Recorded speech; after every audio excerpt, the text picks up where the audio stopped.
Today we are going to study about front mutation or immutation or umlaut. The German term umlaut means sound alternation.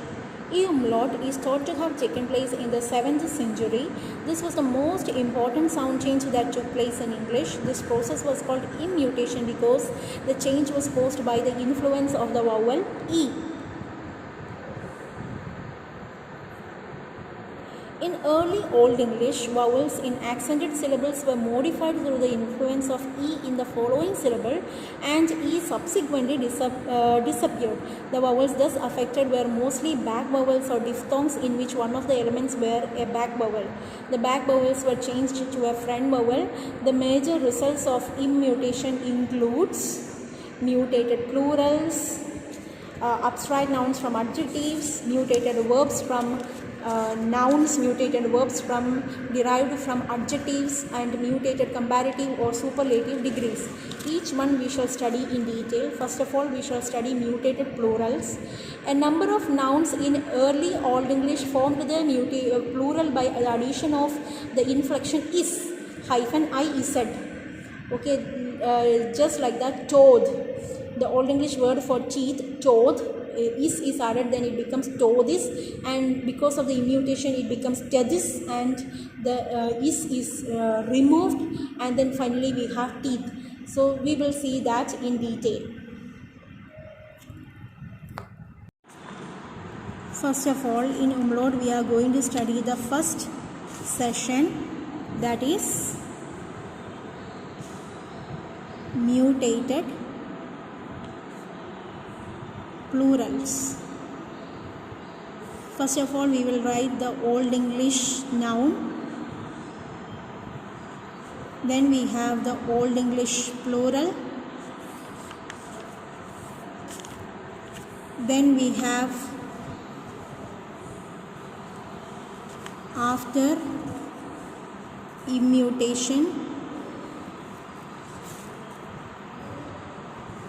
Then we have after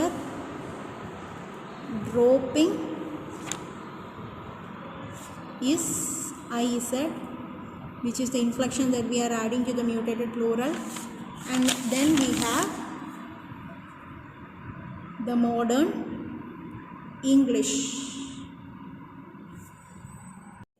First we have the word toad, the Old English form of teeth.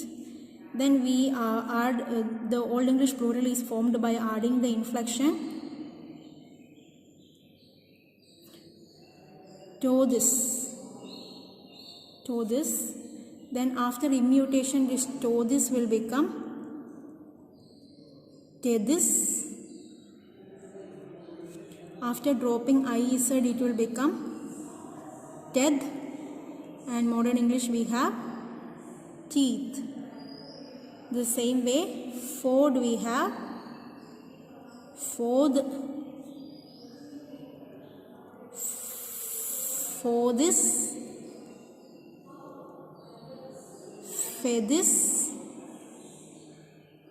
fed, feet. Next we have muse, muses, misses, mice, mice. Then we have goes, goses, guesses, guess, geese. Okay, so I hope you understood mutated plurals. Next we have mutated abstract nouns from adjectives. The inflection that we will add is idu, and then the u will be dropped and it will become id, then it will become lang, etc. So it is from this that we have from long we have length, from strong we have strength, from broad we have breadth, from wide we have width. So we shall see that immutation we shall see now. Now second category is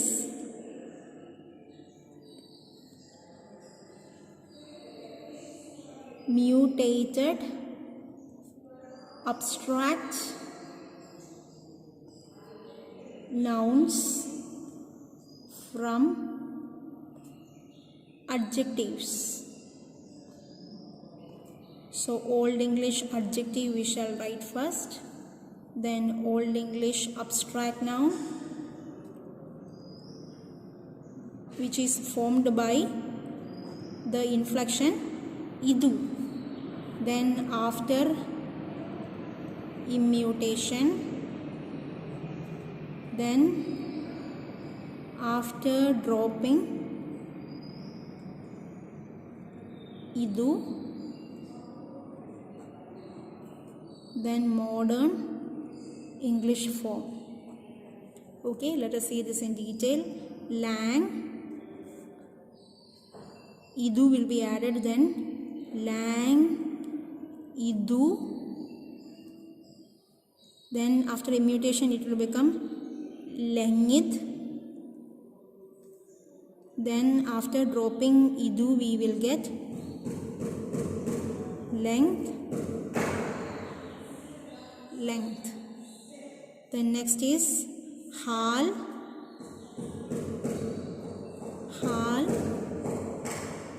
halidu, halith, held, and health. I hope you understood mutated abstract nouns from adjectives. Next we shall study verbs from cognate nouns by mutation.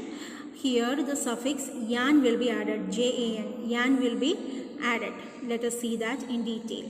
The third category we will study mutated verbs from nouns.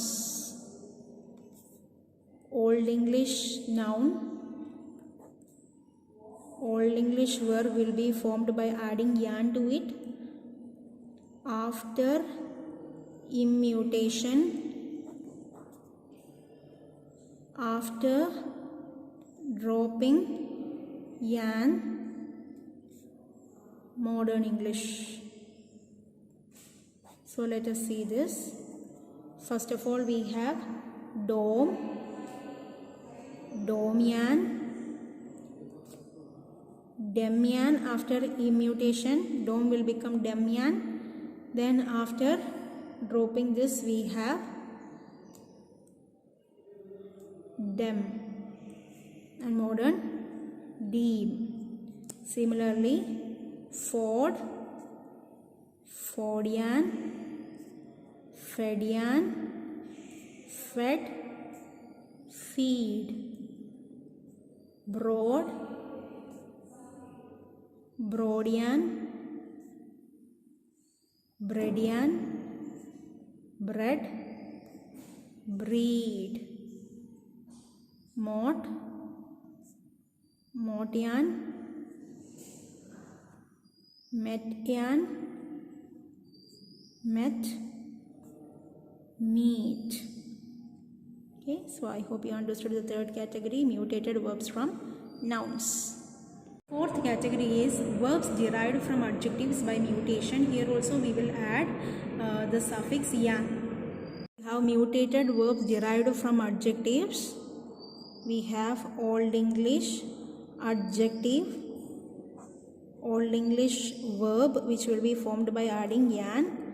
After immutation, after dropping yan, modern English. So first of all we have full, we'll add fullian, it will become fillian, fill, fill. Similarly hal, halyan, hellian, hell, heel.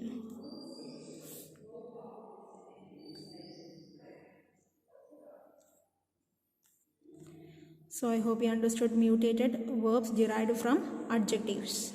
And finally we have mutated degrees of comparison, in which eald you will add era for becoming elder, and eald you will add ist to become eldest. Let us see that.